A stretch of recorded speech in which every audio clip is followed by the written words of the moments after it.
केंद्रीय वित्त मंत्री निर्मला सीतारमण ने शनिवार यानी 1 फरवरी को देश का बजट पेश किया। इस बजट को ऐतिहासिक माना जा रहा है क्योंकि इसमें मिडिल क्लास के लिए इनकम टैक्स में छूट के साथ साथ कई सुविधाएं शामिल हैं। वहीं केंद्रीय मंत्री रामदास आठवले ने भी केंद्रीय बजट पर कहा कि बजट में सभी वर्गों का ध्यान रखा गया है, कोई भी वर्ग छूटा नहीं है। इससे देश का विकास होगा, अर्थव्यवस्था मजबूत होगी। 2025-26 के इस बजट से सभी वर्गों को न्याय मिलेगा। यह सभी वर्गों को न्याय देने वाला बजट है, इससे देश का तेजी से विकास होगा। लेकिन इसी के साथ केंद्रीय मंत्री रामदास आठवले ने विपक्ष के ऊपर तंज भी कसा है और कहा कि उनको बजट खराब दिखाई दे रहा है, यानी कि बजट जो है वो सिर्फ विपक्ष को खराब दिखाई दे रहा है, उनका चश्मा खराब है, इसलिए उनको बजट खराब दिखाई दे रहा है। और क्या कुछ कहा है रामदास आठवले ने, आप खुद सुनिए उन्हीं की जुबानी। बजट में खास ये है कि बजट में सभी वर्गों की तरफ ध्यान दिया है, मतलब किसी वर्ग को इसमें से छोड़ा नहीं है। और ये बजट अपोजिशन बोलता है बेकार है, लेकिन अपोजिशन का चश्मा ही बेकार है, तो इसीलिए उनको ये बजट बेकार दिखता है। तो बजट से मतलब देश का विकास होगा, देश की इकोनॉमी और भी ऊपर आने का मौका मिलेगा।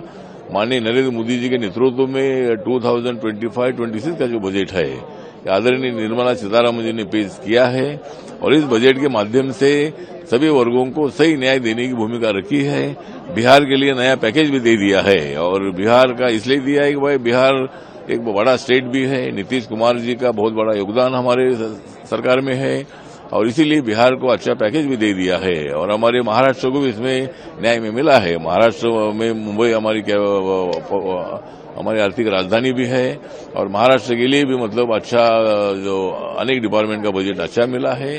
तो सभी वर्गों को न्याय देने वाला ये बजट है और ये बजट से मतलब सभी वर्गों का विकास होगा और देश की इकोनॉमी और भी ऊपर उठ जाएगी, ऐसा ये बजट है। आपको बता दें कि वित्त मंत्री निर्मला सीतारमण ने बजट भाषण के दौरान कहा, हमारा फोकस ज्ञान यानी गरीबी, युवा, अन्नदाता और नारी शक्ति पर है। इसके साथ ही स्वास्थ्य, मैन्युफैक्चरिंग और मेकिंग इंडिया, रोजगार और इनोवेशन पर ध्यान केंद्रित है।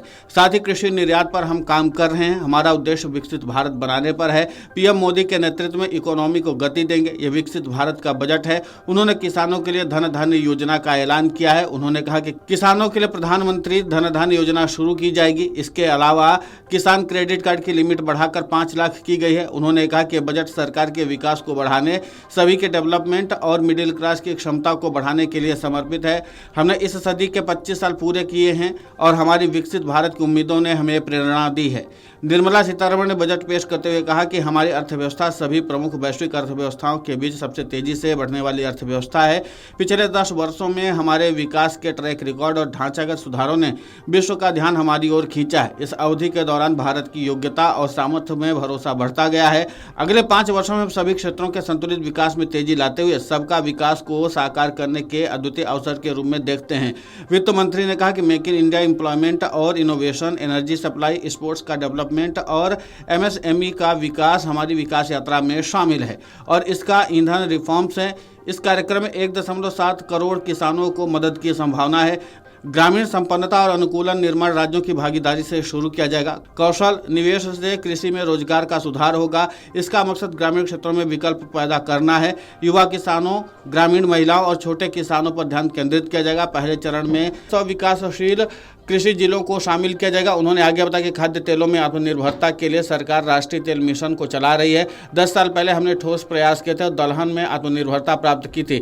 तब से आय में वृद्धि और बेहतर आर्थिक क्षमता की वृद्धि हुई है। अब सरकार तुअर, उड़द, मसूर पर ध्यान दे रही है। इसका विवरण भी दिया गया है। केंद्रीय एजेंसी में पंजीकरण और करार करने वाले किसानों से 4 साल के दौरान सभी दलहन खरीदी जाएगी। कुल मिलाकर के वित्त मंत्री ने किसानों से लेकर के आम लोगों के ऊपर ज्यादा फोकस किया और जिसकी तारीफ केंद्रीय मंत्री रामदास आठवले ने भी की। देखना दिलचस्प होगा कि इस बजट के बाद कितना ज्यादा विकास देश का होता है, क्योंकि सरकार के पास चुनौती यह भी है कि इस बजट के साथ साथ विकास और वादों को भी पूरा करना है। Video desk अमरउजाला.com। अमर उजाला जीवांजलि के सारथी की मदद लें और महाकुंभ में स्नान जरूर करें।